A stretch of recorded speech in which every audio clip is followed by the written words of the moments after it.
This Guy's Garage. Like and subscribe.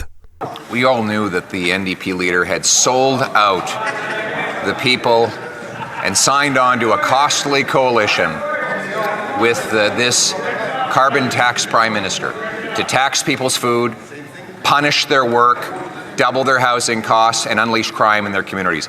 But he claimed that he had torn up the carbon tax coalition so that Winnipeggers would not fire him in a by-election. But as soon as the votes were counted, he betrayed them too and taped back together this carbon tax coalition. How can anyone ever believe what he says again?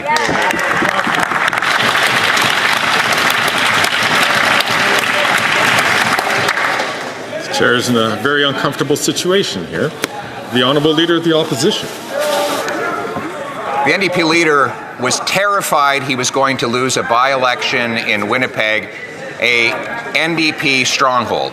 So he put out a Hollywood production where he claimed he had torn up the carbon tax coalition onto which he had signed up, that he was going to stop fighting for his pension and start fighting for the people. But once the votes were counted, he betrayed them again. He is a fake, a phony, and a fraud. How can anyone ever believe what this sellout NDP leader says in the future?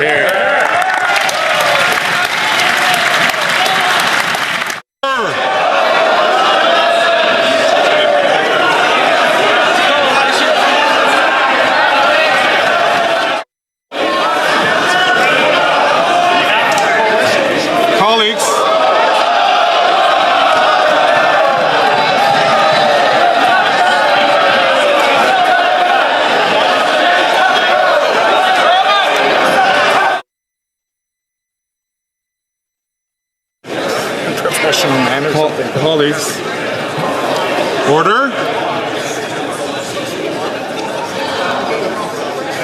Colleagues, there are some long-standing traditions of this House which we should endeavour to respect. It is important that we ask questions in question period to make government accountable to the people of Canada.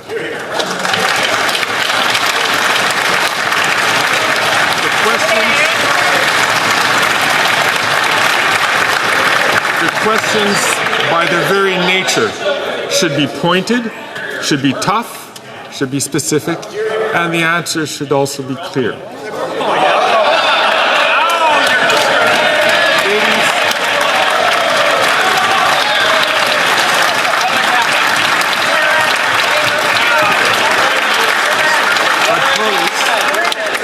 But colleagues, for this to work, we also have to make sure that we work within the rules that we have.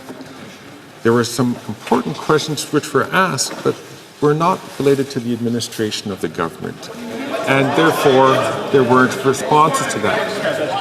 And it is important to make sure that we do that. We have so many other tools available to us as members to make the comments that we need to make outside of question period, to comment about how we want to do. Now, while the microphone was off, there were, I would suspect, although the chair didn't hear that, there might have been some strong words which were exchanged between members. I ask members to please remember that Canadians are looking at us. And let us conduct ourselves in a way really befitting of each of our constituencies and the country as a whole. So, avec cela, on va... So with that in mind, let's move on to the next question. The Canadian Medical Association is worried about privatization in our healthcare system.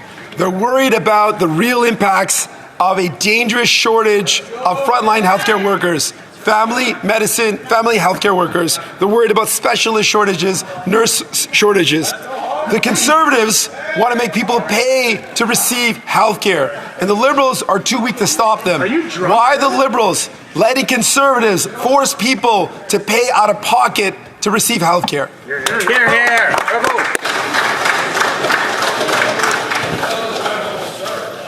Again, I'm just going to ask members, please, not to take the floor unless they are recognized by the Speaker to do so. I know some members would like me to make a more specific intervention. Unfortunately, from the chair, I cannot see who's making that intervention, but I will ask members, please, to not speak when they are not recognized. The Honourable Minister of Health. Well, thank you, Mr. Speaker. And working together, we've been able to make incredible progress in our health system. Bilateral agreements signed with every province and every territory based on cooperation, $200 billion. And with the NDP, when they were interested in working with us, we were able to do things like dental care with 650,000 people already getting care. We're able to do things like pharmacare. But unfortunately, the NDP has made a choice. They've decided to give in to a bully who's using playbook that comes from a movie like Mean Girls, rather than stand up and fight for our healthcare system and work collaboratively, Mr. Speaker. The Honourable Member from Regina Capel. After 9 years of this NDP Liberal government, taxes are up, prices are up, crime's up, time's up. And the NDP leader has sold out workers by devaluing their paycheck by supporting Liberal inflationary deficits. He sold out seniors and families by hiking the carbon tax, driving up the cost of food and home heating. And he has sold out young Canadians who have given up on the dream of home ownership thanks to the doubling of housing costs. And what did he sell them out for? To protect his pension. Now Canadians have to suffer longer just so he can get paid. So why doesn't the Prime Minister just call a carbon tax election so Canadians can decide? The Honourable Leader of the Government in the House of Commons. Thank you, Mr. Speaker. Mr. Speaker, I don't think we should be politicizing pensions, but if the member opposite or his leader wants to talk about the size of their pensions, then they should talk about that, because at a time when they are getting millions of dollars or will be getting millions of dollars in government pensions, they also look to cut the pensions of everyday Canadians. Wow. Mr. Speaker, we are here to support seniors no matter where they work, not just parliamentarians with their pensions. Thank you, Mr. Speaker. The Honourable Member from Regina Capel. It's Canadian seniors who are cutting back because of this government's cost of living crisis. They're cutting back on food and home heating because of the carbon tax and inflation that this government caused. But let's go back to the NDP leader. He had a really dramatic show this summer where he pretended to rip up the agreement, but then would never commit to actually voting non-confidence and giving Canadians the carbon tax election they so desperately want. It was all just a show.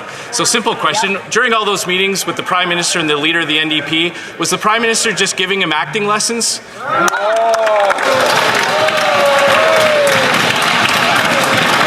The Honourable Minister of Labour and for Seniors. Mr. Speaker, it's very interesting to hear my friend from Regina Capel, who was around in those days. In fact, he was sitting right where you're sitting, Mr. Speaker, when Prime Minister Harper went to Davos. Yes, Davos. For a reminder for some of you in the back, that's the World Economic Forum. And he went there to do what? To tell Canadian seniors that their retirement age was moving to 67 from 65. How dare the member from Regina Capel stand in this House and talk to us about pensions, Mr. Speaker?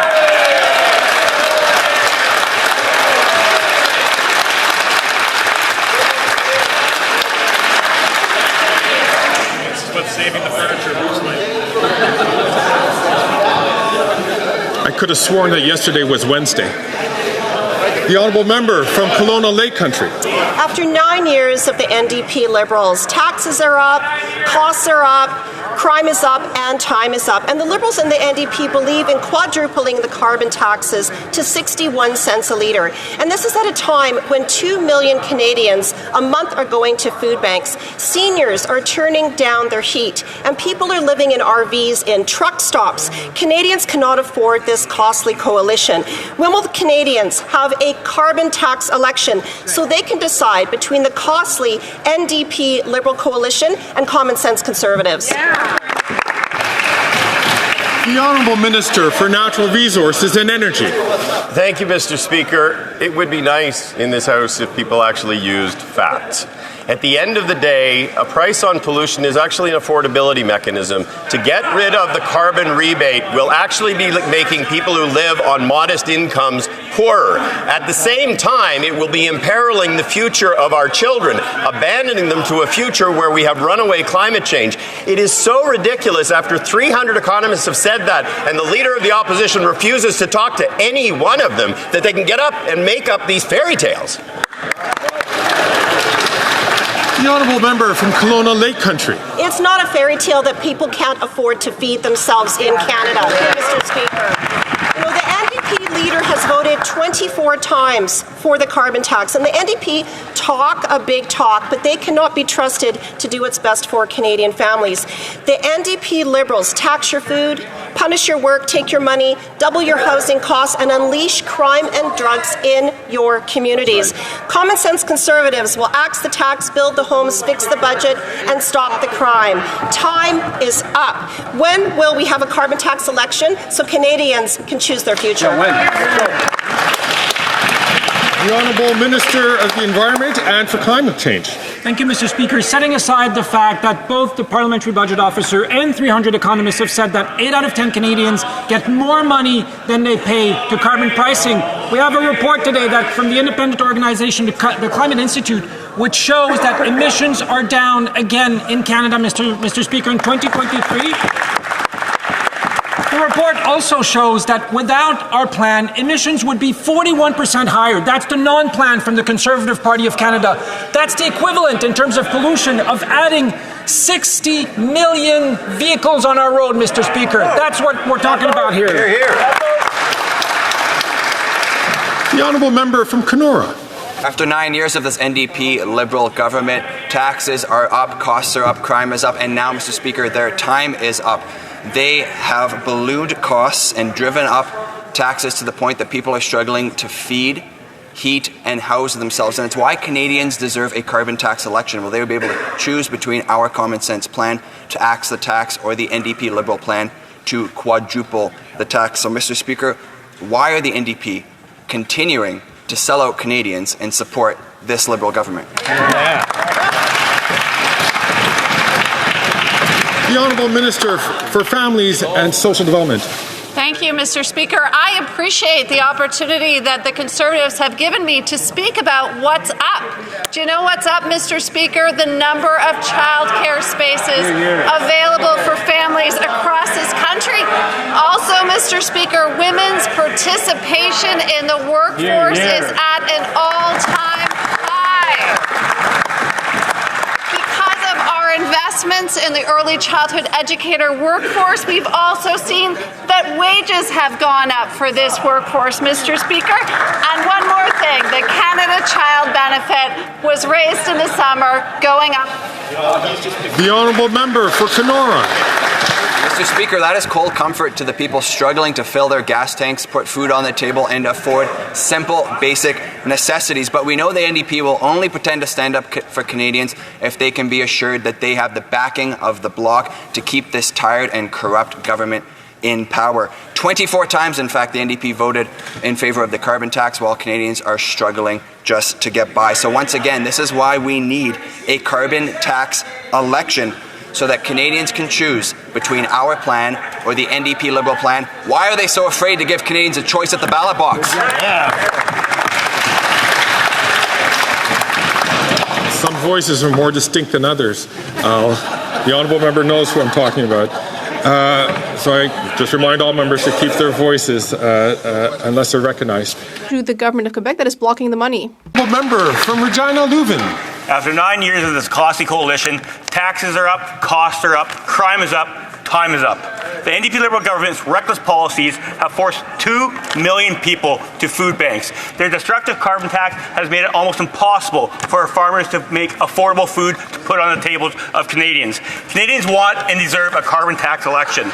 They can decide between the costly coalition or a common sense Conservative government that will axe the tax, build the home, fix the budget, and stop the crime. The question is, when will this lame duck Prime Minister call carbon tax elections so Canadians can have their say? To remind members to ensure be careful about making comments about specific members of Parliament. The Honourable Minister of Justice and Attorney General. Let's review the facts for a moment about the carbon price.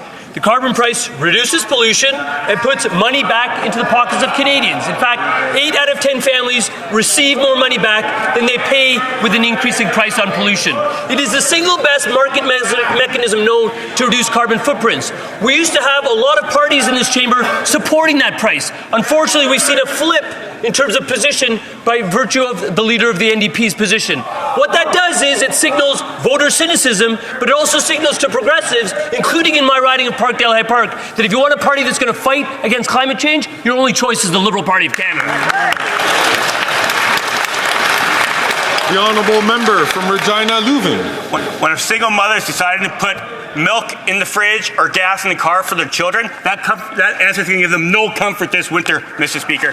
The NDP has sold out Canadians for what, Mr. Speaker? It's time to know the truth. Will the NDP stand with Canadians and make sure that there is a carbon tax election that they want? Or is it true, Mr. Speaker, does the leader of the NDP care more about his pension than what Canadians want?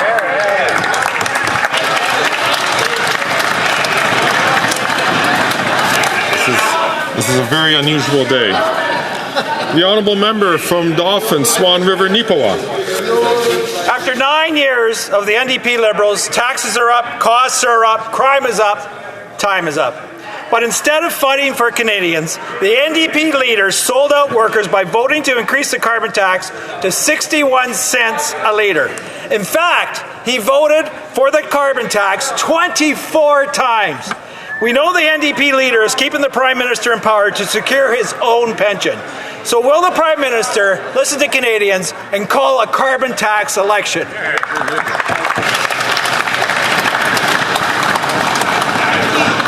I'm trying to provide members with as much leeway as possible, knowing that some questions come around and end up being relevant to the administration of government. If I could ask members, please, this is an important time for us to seek accountability from the government. It's important then to ask questions which are germane to the administration of the government, as opposed to questions which are better directed in a private conversation or in a public declaration, but not a question period here because it isn't relevant to the administration of government. The Honourable Member from Vancouver, Kingsway. Mr. Speaker, the Liberals just appointed Mark Carney, a millionaire investment banker from Goldman Sachs, to dictate their economic agenda. The Conservatives have lobbyists from Loblaws and Walmart sitting on their front bench and setting policy. New Democrats are listening to working Canadians who are experiencing real economic struggles on the ground. Canadians deserve a government that understands their needs and works for them. Why do the Liberals and Conservatives keep putting the interests of elites ahead of hardworking Canadians? The Honourable Minister for the Environment and Climate Change. Thank you, Mr. Speaker. I would like to quote the member from Edmonton Strathcona in June of 2023, and I quote, "When economists, journalists and members of Parliament have made it very clear that the carbon tax is not what is responsible for the cost of food increasing so much." I could also quote, Mr. Speaker, the member from Victoria who, and I quote, "The PBO has put out a number of reports that confirms that 80% of Canadians get more money back than they pay." That was in March of 2024. And in September of 2022, the member of Victoria also said the carbon tax is a crucial part of any climate plan. Thank you, Mr. Speaker.